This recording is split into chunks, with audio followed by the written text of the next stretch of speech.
Hello everybody and welcome back to the Fortress of Solitude. Today we're going to be checking out Batman issues 140 and 141 by Chip Zdarsky and Jorge Jimenez.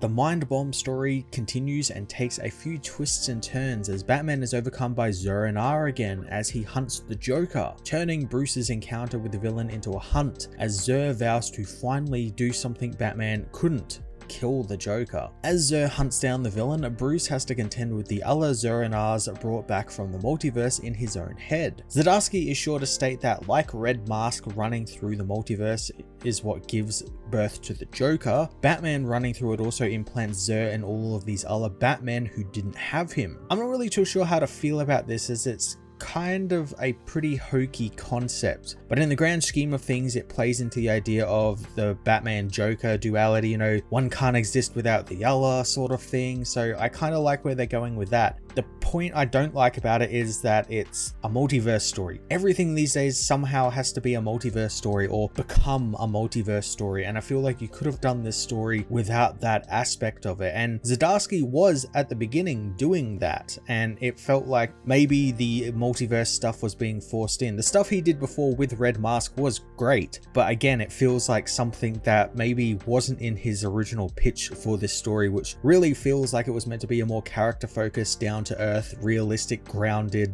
Bruce Wayne story, you know, dealing with his deteriorating mental health, and then they asked him to inject multiverse stuff so we can have pages that involve the Adam West Batman and Michael Keaton Batman and all these other Batmen just so they can sell issues. Bruce manages to get one up on the Zurs using his own mind against them in a neat take on the whole Mind Palace concept. The Mind Palace concept is one that I feel like some writers use as a bit of a crutch to kind of explain away stuff. The TV show Sherlock used it like that all the time, and it's one of the reasons why I don't particularly like the concept of the Mind Palace, but things like Alan Wake 2 and this use it in a really neat way, and I like here it's used as a way where it's weaponized to defend oneself against themselves. In this case, Bruce uses it to defend himself against his own mind. It's too late though, as Zur manages to break Joker's back in the real world, and when Bruce awakens and is given back his body, he finds himself in a makeshift lab, and this is where Zdarsky drops the first big kind of cliffhanger, kind of insane twist in his storyline, and that is that Failsafe is back online. But not only that, Zur-En-Arrh has uploaded his own consciousness into it, being that he is the failsafe for Failsafe.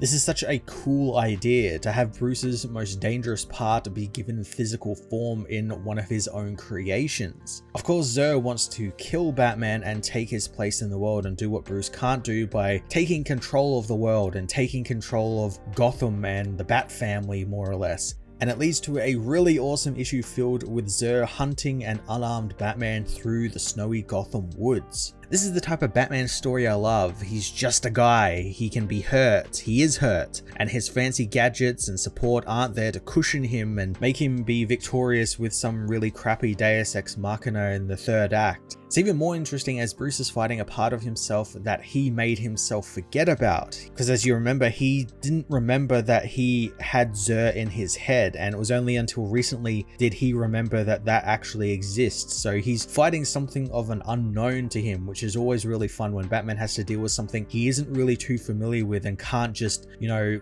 grab a file that has prep time on it and everything. Jorge Jimenez's art for the second issue, for issue 141, where Bruce is hunted through the forest, is just so cool, and it's just full of nice fast-paced action beats that keep it moving one after the other. It's got some really interesting action beats with Batman getting behind the wheel of a sedan and using it to try and kill the Zur failsafe robot by using some exploding foam that he has hidden in his utility belt. I like the idea that Bruce has some gadgets still left over, and they're very mild gadgets like these foam pellets he has, or in his glove he has like smoke that he can deploy through his fingertips as like a sort of a quick way to get away. And I like that Zur can just see through the smoke just because it's Zur, he's a robot, he's got all these different, you know, visual enhancements and everything, and it's just a futile attempt at Batman trying to stay one step ahead of this villain that he has created. Despite putting up a good fight, Bruce is taken down by Zur, and instead of being killed, he is thrown in some type of prison with the Joker as his cellmate. who is also revealed to have not been killed but only had his back broken, and it leaves him in a back brace. Bruce figures that Joker knows all about Xur and his mentors and wants to know how, which is the lead in to the Joker Year 1 story Zdarsky is doing over the next 3 issues after this. Story I don't think we really need, and I prefer that there is a mystery to the Joker and there is an uncertainty where he really came from. It's why things like the 3 Jokers and everything really since Alan Moore's Killing Joke hasn't really sat well with me when it comes to people exploring the Joker. It's often been pretty good. The stuff that Scott Snyder did was really good with the character, but I really like that mystery with him, that unknown factor. It makes him a little bit more dangerous and really quite cool of a villain for someone like Batman, who knows everything about his villains. He doesn't know everything about the Joker, and I quite liked that. And I'm intrigued to see what Zdarsky has as an idea for this. I'm willing to see what he's got, especially since when he has just been allowed to write this book, whether it be just before Gotham War and before he got whisked away for that sort of stuff, it has been really fantastic, and he's been doing some really fantastic character stuff with Bruce, and I'm hoping he'll bring that stuff to Joker.